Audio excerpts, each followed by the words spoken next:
What's up, y'all? It's your boy T-keyZ here with another motivational video on this morning. I haven't been on in about a week or so, just going through different transitions and stuff like that. But however, I just want to recap on the things that we've been talking about, and I just want to briefly talk about something new today. We've been talking about self-control, self-discipline. God didn't give me the spirit of fear, but of love, power, and a sound mind. The word sound mind means self-discipline, self-control. Yeah, so it's self-discipline, self-control. In order for me to have self-discipline and self-control, I got to learn how to make adjustments in my life. And all adjustments is just simply gray space.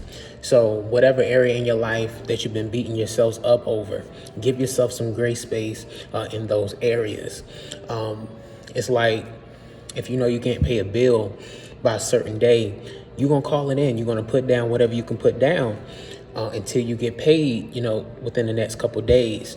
That's what you call a grace period. So apply that same grace period to your life so that you can have grace, in your mind, in your heart, in your soul, in your spirit. So give yourself some gray space. So today I want to talk about love. You need self-discipline. You need self-control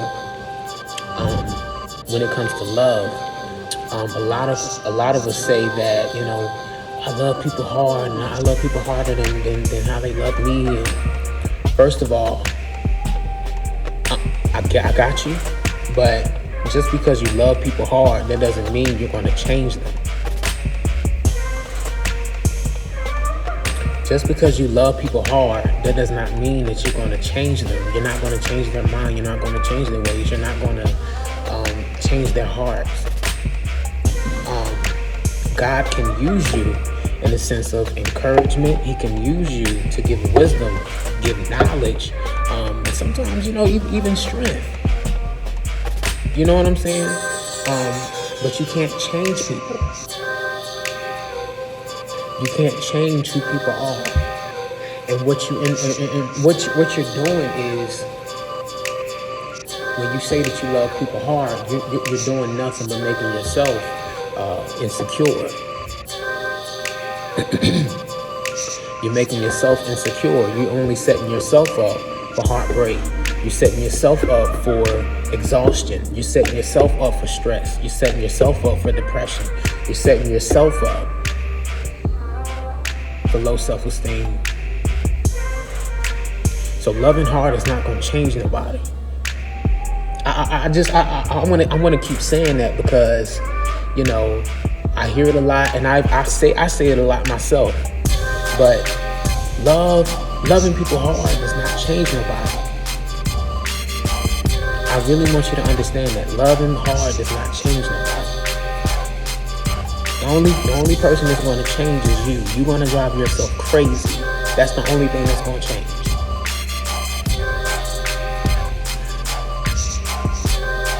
Because God's love, if you think about it, God's love, He doesn't force His love on you.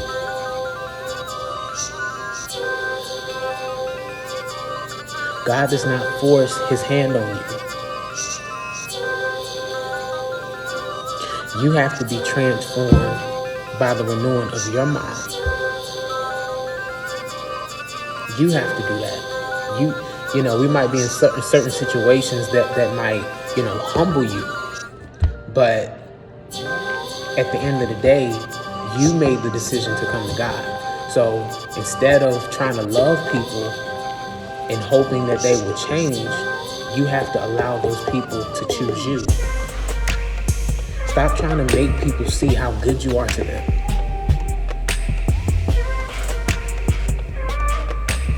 I'm preaching already, y'all. But the scripture that I had read this morning was, it was about love. It was 1 Corinthians 13, 4 and 5. It says, love doesn't dishonor. Remember we was talking about that familiarity piece. Love doesn't dishonor. It's not always a big blowout. It's always the small things. It's always the small things. Being too familiar, being too comfortable with people And you know how people say, well, you're always taking my kindness for weakness, or don't take my kindness for weakness. That's because somewhere down the line, there's been a lack of honor. There's been a lack of respect. You've been too comfortable. So love doesn't dishonor the people around you. Love is not self-seeking. Why are you always making decisions for yourself when it's a team effort? Why do you always feel like you know what's best for you when it requires everybody else? When everybody else's time and sacrifices is on the line. Love is not proud. Why are you always praising yourself? That's the number one thing that, that always kills, relationships, any relationships of any kind. It's pride. Self-praising. Always putting people beneath you because you might have to have the upper hand in a certain season. Why are you self-praising? Love is not boasting. Why? Everything you do for me, now I feel like you didn't want to do it in the first place. Why are you boasting about the way you love me?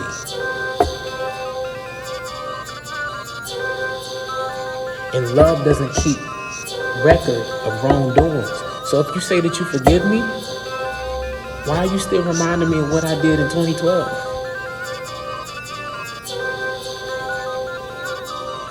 Because now I feel like you haven't forgiven me at all.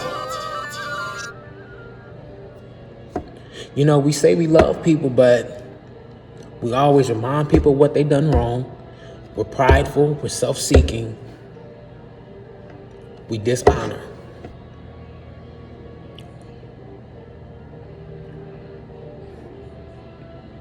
So the question is, do you love me?